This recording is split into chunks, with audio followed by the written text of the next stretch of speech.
Olá pessoal, continuando a nossa saga aqui sobre interfaces, eu apresentei nos últimos vídeos aí o que é interface, qual que é a diferença de interface para classe abstrata, que basicamente interface é uma classe abstrata, mas cujos métodos não têm implementação, ou seja, os métodos são todos públicos e abstratos, mas o Java a partir da versão 8 lançou um negócio chamado métodos default, e aí conceitualmente começou a embaralhar um pouquinho o que é interface e o que é classe abstrata, a gente vai ver isso. Primeiro vamos entender por que isso aconteceu, né? Bom, devido ao grande poder que o conceito de interfaces tem, né, traz para o desenvolvimento de software, ele é muito usado, certo? Então, assim, vocês estão aprendendo agora, pode parecer uma coisa assim, muito obscura e tal, mas é extremamente utilizado a interface, para tudo quanto é lado, certo? É uma maneira muito bacana de você definir como que um sistema tem que funcionar, né? Mas com o passar do tempo, surgiu um problema, tá?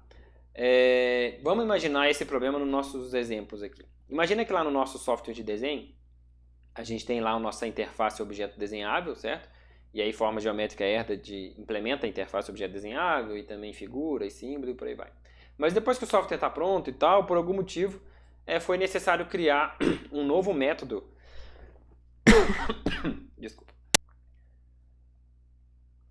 Por algum motivo foi necessário criar um novo método lá na nossa interface objeto desenhável, que é um método que retorna uma descrição do desenho como string, certo? Um getDescrição, que retorna uma string que representa o objeto, ok? Repara o seguinte, o que vai acontecer com o nosso código já pronto, implementado e testado se eu fizer isso? Como o objeto desenhável é uma interface, se eu declaro um método getDescrição, esse método, a princípio, é abstrato, certo? Uma interface, quando eu declaro um método lá, o método é abstrato. Sendo um método abstrato, toda classe, né, que lá na hierarquia de herança, né, descendo a hierarquia, né, quem herda de quem, todas as subclasses lá no mais baixo nível vão precisar implementar esse método. Ou ele vai precisar ser implementado em algum momento, certo? Se ninguém implementar esse método, o código vai parar de compilar, tá ok? Então repara, uma mudança lá no alto da hierarquia, lá na interface em um sistema já pronto, provoca uma necessidade de mudança embaixo na hierarquia. Tá certo?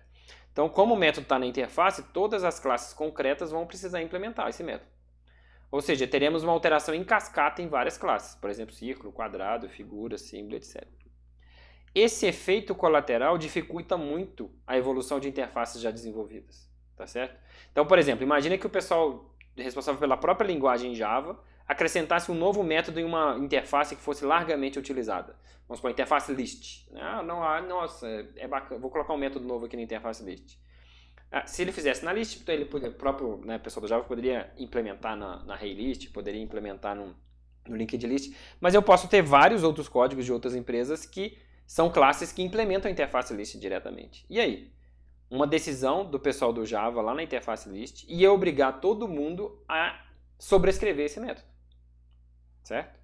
Então ia obrigar as empresas no final das contas a gastar dinheiro para tratar isso. Só porque a linguagem resolveu agora que a interface tem um novo método, todo mundo que implementa aquela interface agora vai ter que sair sobrescrevendo aquele método. Às vezes nem vai fazer sentido para aquela empresa, mas ou mesmo que faça, enfim. O fato é que uma mudança na interface vai fazer com que todo mundo tenha que sobrescrever o método da interface, certo?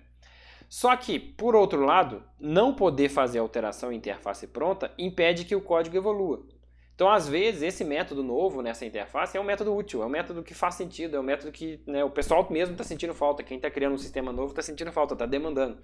Então, existe aí um conflito, ou seja, se eu mexo na interface, eu gero trabalho. Se eu não mexo, eu impeço uma evolução que talvez seja boa. Então, o que o pessoal fez da linguagem Java? Para resolver esse problema, a partir da versão 8, Java traz o conceito de método padrão, ou default em inglês. E ele é usado para interface. O que é isso?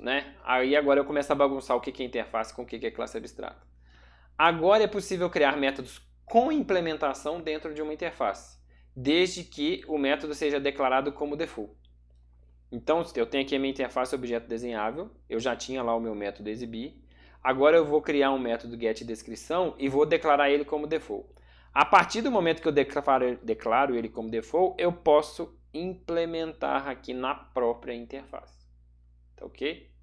Repara que no último vídeo eu tinha falado que interface é uma coisa que tem métodos que não podem ter implementação. Mas agora no Java 8 pode ter. Então, conceitualmente, isso aqui é uma classe abstrata. tá certo? Porque eu tenho um método abstrato e eu tenho um método implementado, tá ok? Mas foi a maneira, né, que o pessoal da linguagem Java encontrou de resolver o conflito que eu acabei de dizer. Porque agora, desse jeito aqui, declarando esse método como default, a interface pode ser alterada sem obrigar que a subclasse sobrescreva o método. Porque agora, como já existe uma implementação padrão aqui, por isso o nome default, né, de padrão, essa é a implementação padrão, as subclasses podem sobrescrever ou não. Se elas não sobrescreverem, o código funciona, porque se for chamado o método getDescrição, vai retornar isso daqui. Mas, se elas sobrescreverem, melhor. Okay?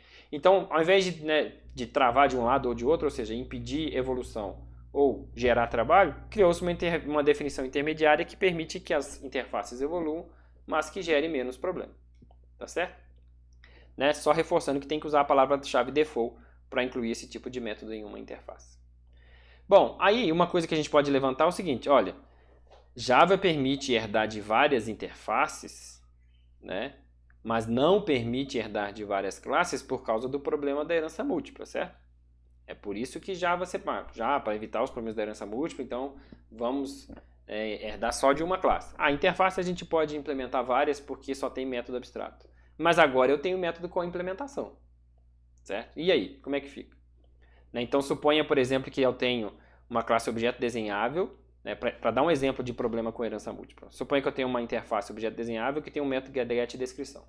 E eu tenho uma outra interface chamada serVivo, que tem lá um método getSpec e também tem um método getDescrição. Ok? O que acontece agora se eu fizer uma classe cachorro que implementa as duas interfaces?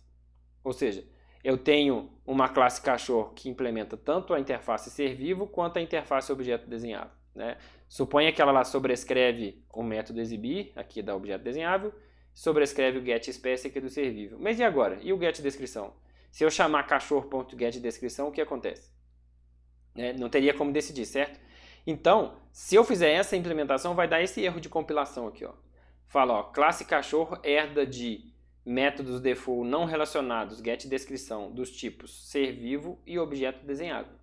Certo? Então ele está falando, ó, você está herdando de duas interfaces, uma não tem a ver com a outra, ou seja, uma não está na hierarquia da outra, mas as duas têm getDescrição e aí não tem como decidir qual método usar. Certo? Então, o que o pessoal fez? Para resolver esse problema, você deve obrigatoriamente sobrescrever o método, tá certo? Então, se você vem aqui e sobrescreve o método getDescrição, aí acabou o problema, porque o método que vai valer vai ser a implementação que está aqui, né? E para completar, você pode, às vezes, a gente tem a palavra-chave super, que serve para chamar um método na superclasse, certo? E se eu sobrescrever, mas chamar o super? E aí, eu vou chamar o super do getDescrição do objeto desenhável ou do serVivo? Java criou, né, um atalho sintático aqui para a gente conseguir decidir isso. Então, por exemplo, se eu aqui estou na classe cachorro, fiz a sobrescrita do método getDescrição e eu quero chamar o getDescrição da classe serVivo, eu coloco o nome da classe antes do super. Então, ao fazer serVivo.super.getDescrição, eu estou dizendo para o compilador que esse super aqui se refere ao getDescrição da classe serVivo. Ok? Tá certo, pessoal? Então, retornando, só para ficar claro, Java permitiu agora que interfaces tenham, agora não, já tem tempo, né? Tenham implementação nos seus métodos, desde que o método seja declarado como default, ok? Então, conceitualmente, isso aqui é mais próximo do que seria uma classe abstrata, mas foi a maneira que Java encontrou de resolver o conflito, de poder evoluir a interface sem gerar trabalho obrigatório para todo mundo que usa a interface, tá certo? No próximo vídeo nós vamos ver os últimos detalhes sobre essa questão de classes abstratas e interfaces. É isso. Até mais.